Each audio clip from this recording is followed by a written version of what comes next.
ಸುತನ ಮತ್ತು ಪವಿತ್ರಾತ್ಮರ ನಾಮದಲ್ಲಿ ಆಮೇನ್.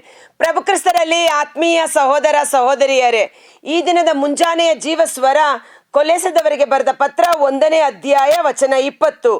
ಶಿಲುಬೆಯಿಂದ ಆತ ಸುರಿಸಿದ ರಕ್ತದಿಂದ ಆಗುತ್ತಲಿದೆ ಶಾಂತಿ ಸಮಾಧಾನ, ನಡೆದಿದೆ ದೇವರೊಡನೆ ಸಂಧಾನ, ಇಹ ಪರಗಳೆಲ್ಲಕ್ಕೂ ಆತನ ಮುಖೇನ. ಪ್ರಭು ಕ್ರಿಸ್ತರು ಶಿಲುಬೆ ಮೇಲೆ ಸುರಿಸಿದ ರಕ್ತದಿಂದ ಸಂಧಾನ ಆಗಿದೆ. ಅಂದರೆ ಸಂಧಾನಗೊಳಿಸುವ ಶಕ್ತಿ ಪ್ರಭು ಯೇಸು ಕ್ರಿಸ್ತರ ರಕ್ತಕ್ಕಿದೆ. ಈ ತಪಸ್ಸು ಕಾಲದಲ್ಲಿ ವಿಶೇಷವಾಗಿ ನಮಗೆ ಯಾರ ಮೇಲೆ ಕೋಪ, ಜಗಳ, ದ್ವೇಷ, ಹಗೆತನ ಇದೆಯೋ ಆ ಸ್ಥಳಗಳಲ್ಲೆಲ್ಲ ನಾವು ಸಂಧಾನವನ್ನು ಮಾಡಿಕೊಳ್ಳಬೇಕಾಗಿದೆ. ಕೆಲವರಿಗೆ ಡೈರೆಕ್ಟಾಗಿ ಹೋಗಿ ಸಂಧಾನ ಮಾಡಿಕೊಳ್ಳೋಕ್ಕೆ ಧೈರ್ಯ ಸಾಲದೇ ಇರಬಹುದು. ಇಂದು ನೀವು ಯೇಸುವಿನ ರಕ್ತಕ್ಕೆ ಆ ವ್ಯಕ್ತಿಗಳನ್ನು ನಿಮ್ಮನ್ನು ಸಮರ್ಪಣೆ ಮಾಡಿದ್ದೇ ಆದರೆ ಯೇಸುವಿನ ರಕ್ತ ನಿಮ್ಮೀರ್ವರನ್ನು ಸಂಧಾನಗೊಳಿಸುತ್ತದೆ. ಸಂಧಾನದ ಕಾರ್ಯ ಶುಭ ಸಂದೇಶದ ಕಾರ್ಯ. ಸಂತ ಪೌಲರು ಹೇಳುತ್ತಾರೆ 1 ಕೊರಿಂಥ 6ನೇ ಅಧ್ಯಾಯ 2 ಕೊರಿಂಥ 5ನೇ ಅಧ್ಯಾಯ ಆ ವಾಕ್ಯ ಓದುವ. 2 ಕೊರಿಂಥ 5ನೇ ಅಧ್ಯಾಯ ವಚನ 20ರ ಮೇಲ್ಪಟ್ಟು. 2 ಕೊರಿಂಥ 5ನೇ ಅಧ್ಯಾಯ ವಚನ 20.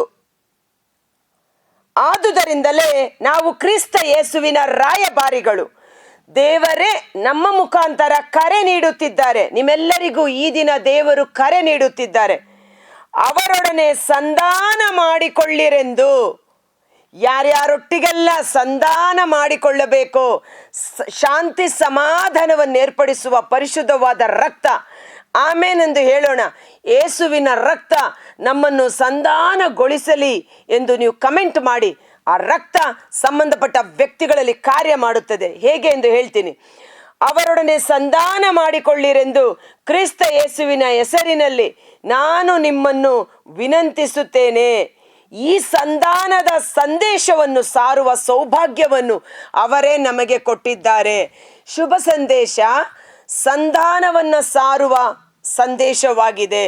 ಕಾರಣ ಪಾಪದ ನಿಮಿತ್ತ ದೇವರಿಂದ ದೂರವಾಗಿದ್ದ ಪಾಪಿ ಮನುಜರನ್ನು ತನ್ನ ರಕ್ತದ ಮೂಲಕ ದೇವರೊಟ್ಟಿಗೆ ಸಂಧಾನಗೊಳಿಸಿದ್ದಾರೆ.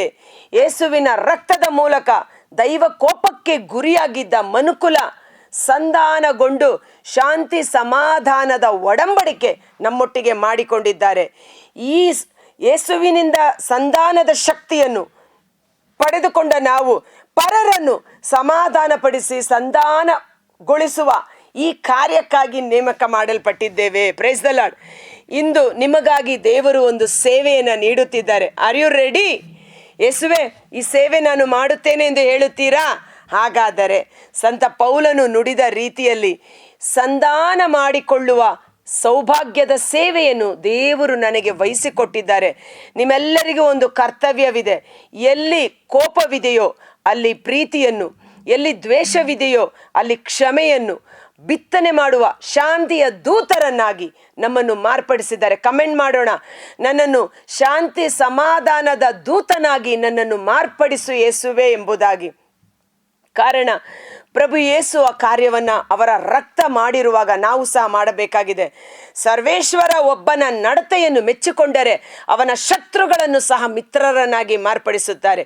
ಈ ಜೀವಸ್ವರದಲ್ಲಿ ದೇವರು ಕೊಟ್ಟಿರುವ ಈ ಜೀವಕರವಾದ ವಚನವನ್ನು ವಿಶ್ವಾಸಿಸಿ ಈ ತಪಸ್ಸು ಕಾಲದಲ್ಲಿ ಯೇಸುವೆ, ನಾನು ಸಂಧಾನದ ಕಾರ್ಯ ಮಾಡಬೇಕು, ನಾನು ಸಂಧಾನ ಮಾಡಿಕೊಳ್ಳಬೇಕು, ಪರರನ್ನು ಸಹ ಸಂಧಾನಗೊಳಿಸಬೇಕು, ನನ್ನನ್ನು ಅಭಿಷೇಕಿಸಿ ಆಮೇನ್ ಎಂದು ನಾವು ಟೈಪ್ ಮಾಡುವ.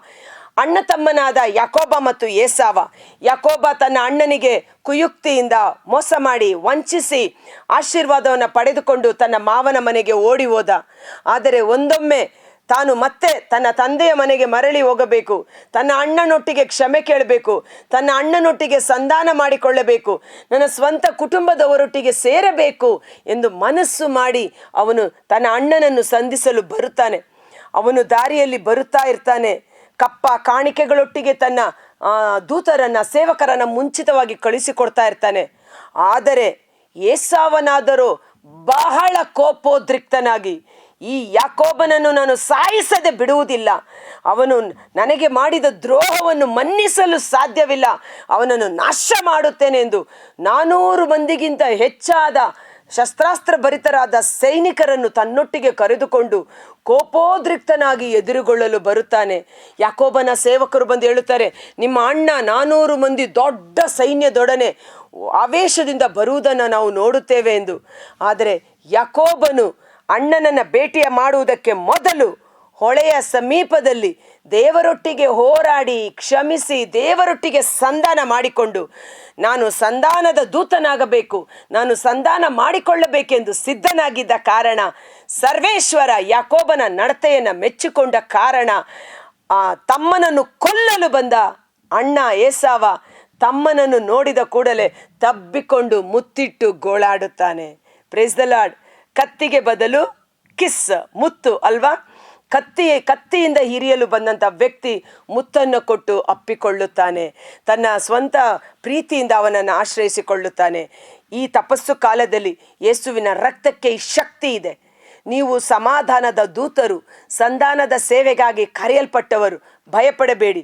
ಯಾಕೋಬನನ್ನು ಎದುರುಗೊಳ್ಳಲು ಬಂದ ಅಣ್ಣ ಏಸಾವನಲ್ಲಿ ಆ ಒಂದು ಕ್ಷಮೆಯನ್ನು, ಪ್ರೀತಿಯನ್ನು, ಸಂಧಾನದ ಕಾರ್ಯವನ್ನು ಮಾಡಿದ ಯೇಸುವಿನ ರಕ್ತ, ದೈವಿಕ ಶಕ್ತಿ ನಮ್ಮೊಂದೊಂದು ಕುಟುಂಬಗಳಲ್ಲಿ ಕಾರ್ಯ ಮಾಡಲಿ. ಕರ್ತರಾದ ಯೇಸುವೇ, ಮುಂಜಾನೆ ವೇಳೆ ಜೀವಸ್ವರವನ್ನು ಆಲಿಸುತ್ತಿರುವ ಪ್ರತಿಯೊಬ್ಬ ಸಹೋದರ ಸಹೋದರಿಯರು, ಅವರ ಕುಟುಂಬಗಳನ್ನು ನಿಮ್ಮ ಕರಗಳಿಗೆ ಸಮರ್ಪಿಸುತ್ತೇನೆ. ಈ ತಪಸ್ಸು ಕಾಲದಲ್ಲಿ ವಿಶೇಷವಾಗಿ ರಕ್ತ ಸಂಬಂಧಿಕರಿಂದ ಮುಖ ತಿರುಗಿಸಿಕೊಳ್ಳಬೇಡ. ಪರರನ್ನು ನೋಡಿ ನೀನು ದ್ವೇಷಿಸಬೇಡ, ಹಗೆತನ ಮಾಡಬೇಡ. ಬದಲಿಗೆ ಕ್ಷಮಿಸಿ, ಪ್ರೀತಿಸಿ, ಸಂಧಾನ ಮಾಡಿಕೋ ಎಂದು ನುಡಿದಿದ್ದೀರಿ ಸ್ವಾಮಿ. ನಿನ್ನ ಕಾಣಿಕೆಯನ್ನು ದೇವರ ಆಲಯದಲ್ಲಿ ಅಲ್ಲಿಯೇ ಇಟ್ಟು ಬಿಡು.